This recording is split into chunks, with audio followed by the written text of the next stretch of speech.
Bienvenidos a una nueva edición de Euronews. Hoy comenzamos con noticias de última hora. La Agencia Europea del Medicamento da luz verde a la vacuna de AstraZeneca, mientras que Bruselas y la farmacéutica continúan en disputa por el fallo del suministro de la vacuna.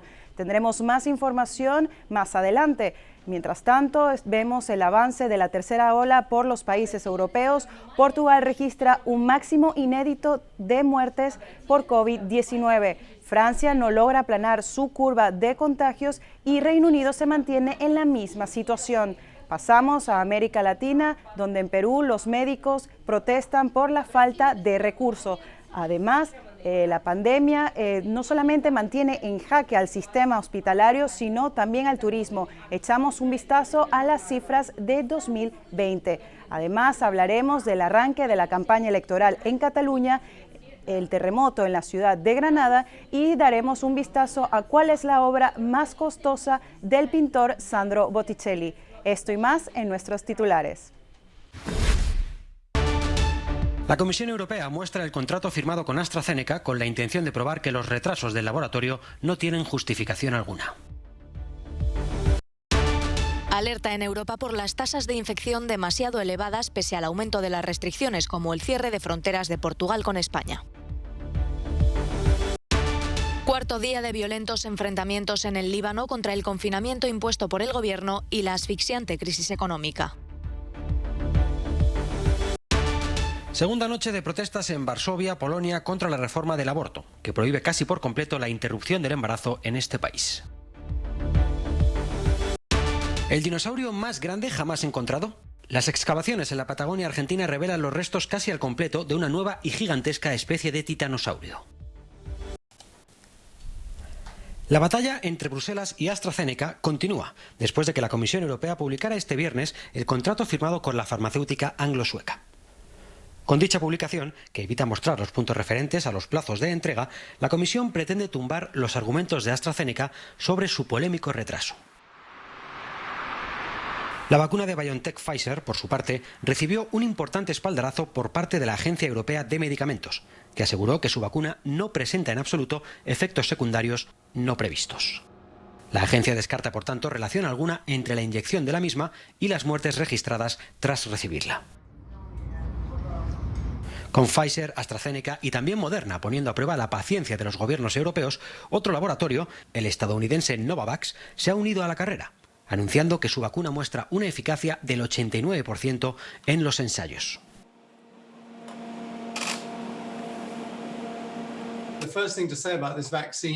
Lo primero que hay que decir sobre esta vacuna es que es diferente, explica el profesor Adam Fim.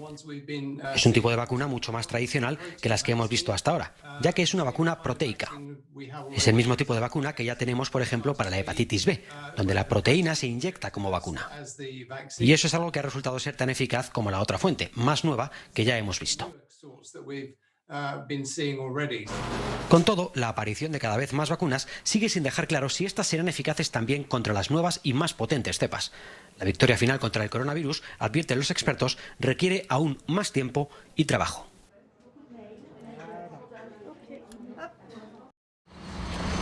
Portugal registra ya el mayor número de nuevas muertes por millón de habitantes del mundo. El gobierno se ha planteado pedir ayuda a otros países para que admitan en sus hospitales a algunos enfermos de coronavirus. El confinamiento se extenderá hasta mediados de febrero, incluyendo la prohibición de viajar, y se cerrará la frontera con España durante al menos 2 semanas. Así lo ha anunciado el ministro del Interior. El gobierno, en el marco de una estrategia nacional, adoptará la medida de limitar los viajes de ciudadanos nacionales al exterior durante los próximos 15 días, para proteger a los ciudadanos nacionales y para contribuir a la reducción del contagio. La pandemia también está afectando duramente a Reino Unido, con miles de nuevos pacientes cada día y 1 millar de muertos cada 24 horas. En Francia, las duras restricciones no logran hacer descender el número de nuevos infectados. Estamos en una pendiente constante, advierte Olivier Véran, ministro de Sanidad. Algo más de 20.000 casos positivos diagnosticados cada día. Eso es mucho. Es menos que los 50.000 diarios de la oleada de otoño, pero sigue siendo un nivel alto. Y si se observa la tendencia, ha aumentado alrededor de un 10% de media por semana durante las últimas 3 semanas. Algunos países como Polonia, Croacia y Chipre se plantean reabrir algunos servicios como centros comerciales o museos, pero la Organización Mundial de la Salud les advierte que no se hagan ilusiones. Los confinamientos introducidos para limitar la propagación del virus, en particular de las nuevas variantes más transmisibles, han dado lugar a un descenso de los nuevos casos en toda la región. En 30 países se ha producido un descenso significativo de la incidencia acumulada en 14 días, lo que supone 7 países más que hace 2 semanas. Sin embargo, las tasas de transmisión en toda Europa siguen siendo muy elevadas, lo que repercute en los sistemas de salud y pone a prueba los servicios, por lo que es demasiado pronto para aliviar la situación. El déficit de vacunas anunciado por las empresas farmacéuticas ha obligado a la Unión Europea a modificar en su mayoría los planes de vacunación. En apenas un mes, el optimismo de 2021 se ha echado por tierra.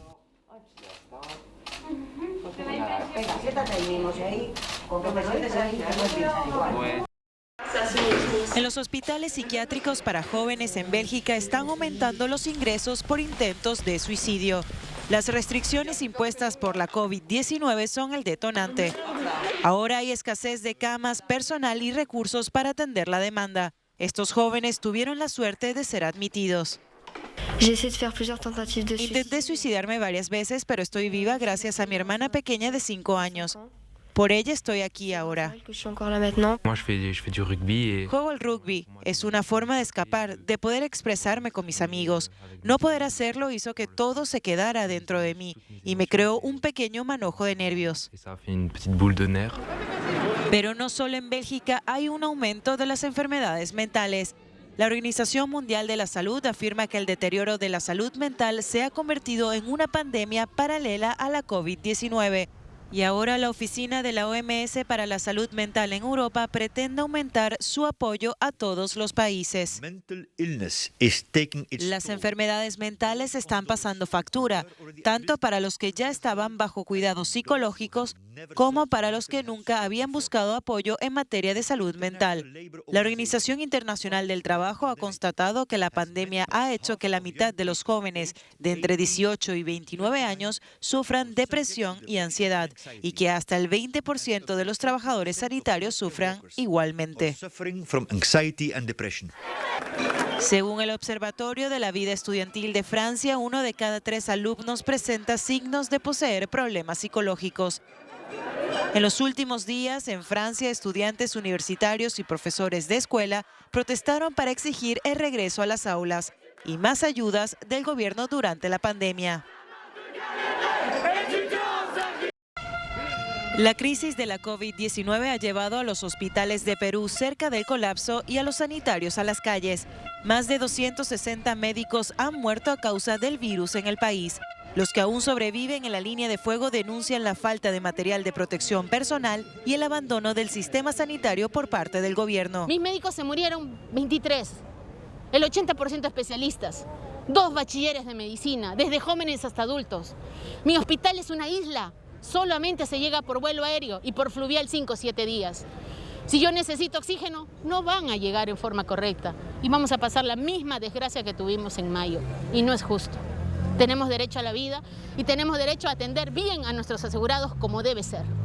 Solo en el mes de enero, 10 médicos fallecieron por COVID-19 en la capital. Mal pagados y mal protegidos, estos médicos llevan días en huelga nacional. En el Colegio de Médicos en Lima, decenas de fotografías en blanco y negro le ponen rostro a la pandemia. Son los médicos que ya no están, víctimas mortales del virus. Perú se adentra en una segunda ola más letal según las autoridades. El país registra más de 1 millón de casos y casi 40.300 decesos confirmados por COVID en total. El gobierno decretó cuarentena total en 10 regiones, incluida Lima. 2020 ha sido el peor año registrado para el turismo mundial, con una drástica caída del 74% en los viajes según la Organización Mundial del Turismo. Esto ha supuesto una pérdida de más de 1 billón de euros. 11 veces más que la pérdida registrada durante la crisis económica mundial de 2009. En concreto, en Europa se registró un descenso del 70% en las llegadas, a pesar de una pequeña y efímera reactivación durante el verano. La región sufrió la mayor caída en términos absolutos, con más de 500 millones de turistas internacionales menos que en 2019. La crisis ha puesto en peligro entre 100 y 120 millones de empleos directos en el sector del turismo, muchos de ellos en pequeñas y medianas empresas. 2021 no será seguramente un año de rápido despegue. El negocio seguirá siendo bastante lento. Tenemos más confianza en la segunda mitad del año, cuando las vacunas irán a un ritmo más rápido. Dentro de Europa, el país peor parado ha sido España. Los 43.000 millones que perdió el país en ingresos superan a las pérdidas de Francia e Italia conjuntamente. Majid tiene 18 años y espera estudiar ingeniería bioquímica en septiembre, pero el confinamiento le ha planteado nuevos retos. Uno de los mayores es el acceso a su clase virtual. Con un ordenador compartido entre 3 hermanos, solo puede asistir a una parte de sus clases. Esto ha afectado su rendimiento académico y su salud mental. Es un poco vergonzoso porque los profesores no paran de enviarme correos electrónicos diciendo que estoy atrasado con mis trabajos y demás. Pero cuando estaba en la universidad nunca estuve atrasado con mis deberes. Así que es como si los profesores pensaran que soy perezoso o algo así. Pero en realidad no lo soy. Esta escuela primaria llamada Heath Mount, ubicada en el centro de Birmingham, se ha convertido en un faro para las familias de escasos recursos, que se van quedando atrás en la era digital. Hafsa y Salim Shai, que es una pareja que ha aportado ordenadores a la escuela, ya que dicen estar preocupados por aquellos que no tienen acceso a la tecnología. Algunas de estas comunidades están sumidas en la pobreza. La mayoría de los padres no tienen un buen nivel de inglés. En esta comunidad los niveles de alfabetización son muy bajos e inmediatamente pensamos en el impacto que la pandemia tendría, no solo en los niños y su aprendizaje, sino también en cómo los padres van a hacer frente a ella. Los confinamientos han sacado a la luz la profunda brecha digital que existe en Reino Unido. Se calcula que 1,9 millones de hogares no tienen acceso a Internet y 11,9 millones carecen de los conocimientos que el gobierno considera esenciales para conectarse. Aquí, en el centro de Birmingham, las familias han sufrido. Muchos han tenido que escoger entre comer o pagar para conectarse a Internet. El acceso a la educación en línea es solo una parte de la brecha digital. El gobierno británico afirma que ha distribuido 1,3 millones de dispositivos electrónicos, pero muchos estudiantes desfavorecidos siguen esperando. Con la incertidumbre sobre cuándo volverán a abrir las escuelas en Inglaterra, los padres se ven sometidos a una intensa presión para conectarse a Internet. Los libaneses desatan su furia contra el gobierno. 4 días de incendios y enfrentamientos con las fuerzas de seguridad en la ciudad norteña de Trípoli terminaron con la muerte de un manifestante y más de 300 heridos el jueves.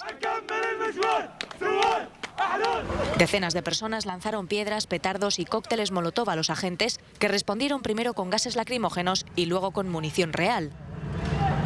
Incendiaron coches y un histórico edificio municipal rodeado por comercios que permanecían abiertos como desafío a las medidas del gobierno. Protestan contra el confinamiento total y el severo toque de queda que estarán en vigor hasta el 8 de febrero y que han deteriorado aún más la maltrecha situación económica del país. El Líbano, con casi 5 millones de habitantes y más de 1 millón de refugiados, hace frente a la peor crisis de su historia, con un gobierno provisional al frente.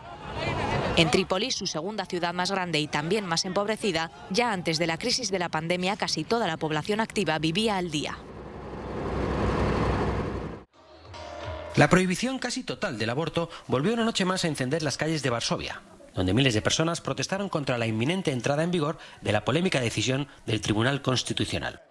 Desde ahora, en Polonia, se considera contrario a la Constitución la interrupción de un embarazo por malformaciones del feto, y con ello el aborto queda prácticamente eliminado en este país.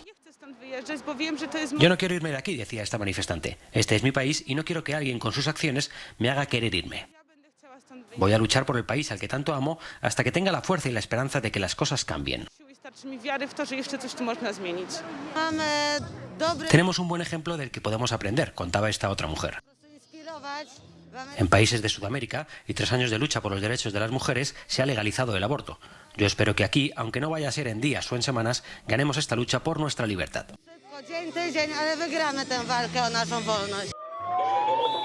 Otras ciudades del país también fueron escenario de manifestaciones contra la llamada sentencia de protección de la vida, que permite el aborto solo en los casos de violación, incesto o peligro de muerte de la madre. Desde el partido gobernante Ley y Justicia, encargado de liderar la propuesta ante el tribunal, defienden su postura alegando su intención de evitar casos como el aborto de fetos con síndrome de Down, que han constituido una parte importante de los embarazos interrumpidos en este país. En España, la justicia mantiene las elecciones regionales en Cataluña para el próximo 14 de febrero, luego de que el gobierno catalán aplazara los comicios para el 30 de mayo debido a la pandemia. Nuestro periodista Gerard Escach nos cuenta más detalles de la contienda electoral, cuya campaña comenzó este viernes. Gerard. La verdad, Blanca, es que estas elecciones en Cataluña son muy importantes por varios motivos. La primera, la pandemia del coronavirus. La situación en Cataluña es preocupante y la expresión de las UCIs es alarmante. La situación obligó a los partidos a negociar un aplazamiento de las elecciones hasta finales de mayo, pero la justicia catalana ha confirmado este viernes que las elecciones se celebrarán el 14 de febrero. También hay que destacar la convocatoria. La convocatoria se formalizó cuando el Tribunal Supremo inhabilitó al presidente Quim Torra por negarse a retirar una pancarta en favor de los líderes independentistas en prisión de la fachada de la Generalitat. Y una anécdota de estas elecciones: es la primera vez que todos los candidatos se presentan al cargo desde las elecciones de 1980, que fueron las primeras elecciones después de la dictadura de Francisco Franco. Y en cuanto a resultados, Blanca, la situación, las encuestas muestran una pugna entre Esquerra Republicana, seguida de su actual socio de gobierno, Junts per Catalunya, y destacan los casi 30 diputados que obtendría el partido liderado por el hasta hace pocos días ministro de Sanidad, Salvador Illa, el Partido Socialista Catalán. También las encuestas destacan que Vox, el partido de ultraderecha, entraría por primera vez al Parlamento catalán con 5 diputados. Y estos resultados, Blanca, muestran que todos los partidos deberán negociar por si quieren formar un gobierno, porque ahora mismo ninguno llegaría a la mayoría absoluta. Una nueva noche al raso o durmiendo en el coche, los vecinos de Granada tuvieron que volver a salir este jueves de sus casas por un terremoto de magnitud 4,3, el cuarto de más de 4 grados que se ha producido en la provincia del sur de España en los últimos 5 días. El edificio entero ha temblado y se han escuchado golpes, algo se ha tenido que caer por ahí dentro y he salido corriendo para afuera chillando y estoy un poquito nerviosa.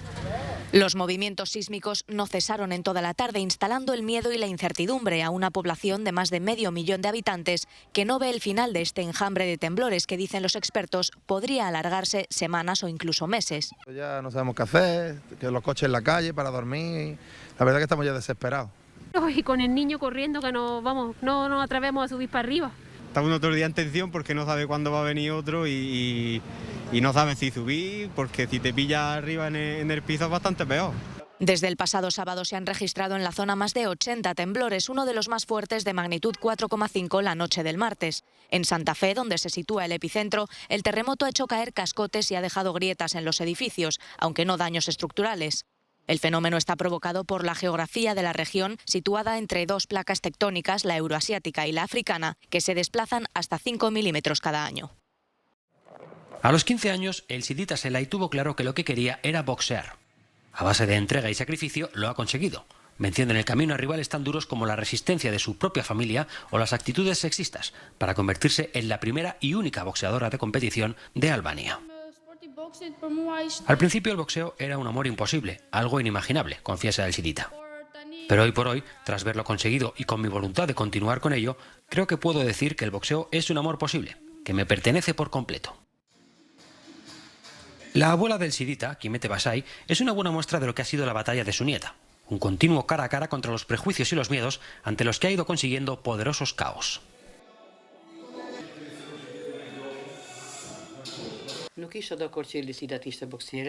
No estaba de acuerdo con que el Sidita fuera boxeadora, reconoce la señora Basay, porque como tal podía verse perjudicada.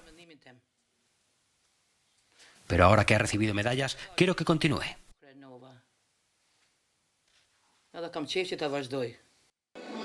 El Sidita, cuyos sparrings inevitablemente son hombres, tiene ya la vista puesta en su próximo e histórico objetivo, los Juegos Olímpicos.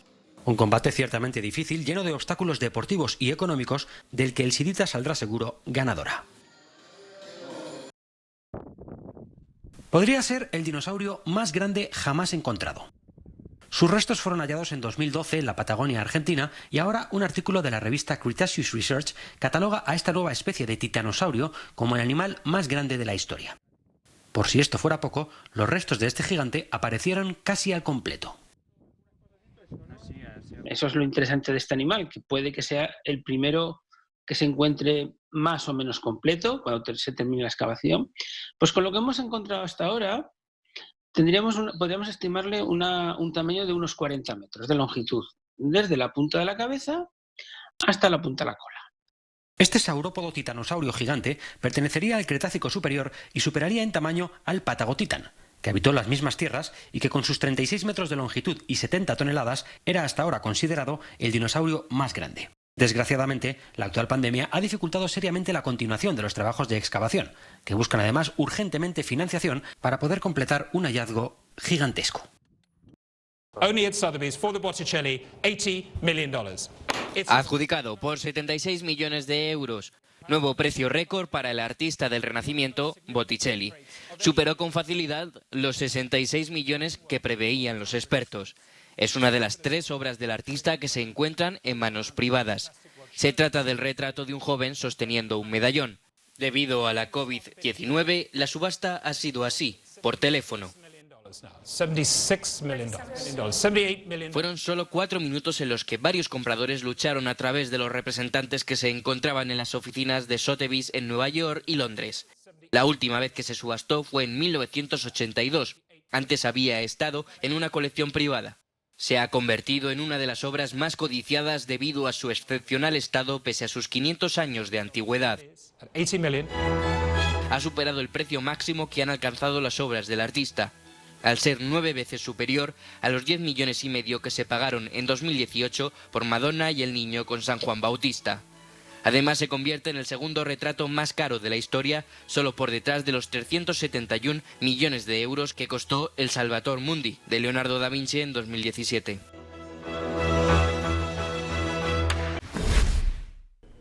Esto ha sido todo en Euronews Hoy. Les dejamos con nuestro No Comment del día, pero no me despido sin antes recordarles que pueden encontrar más información en nuestra página web y en nuestras redes sociales.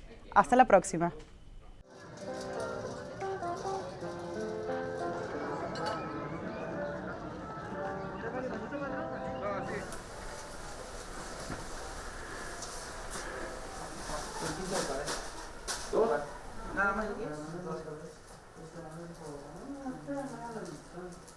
¿Y del económico tiene ropón? No, nada más tengo vestido.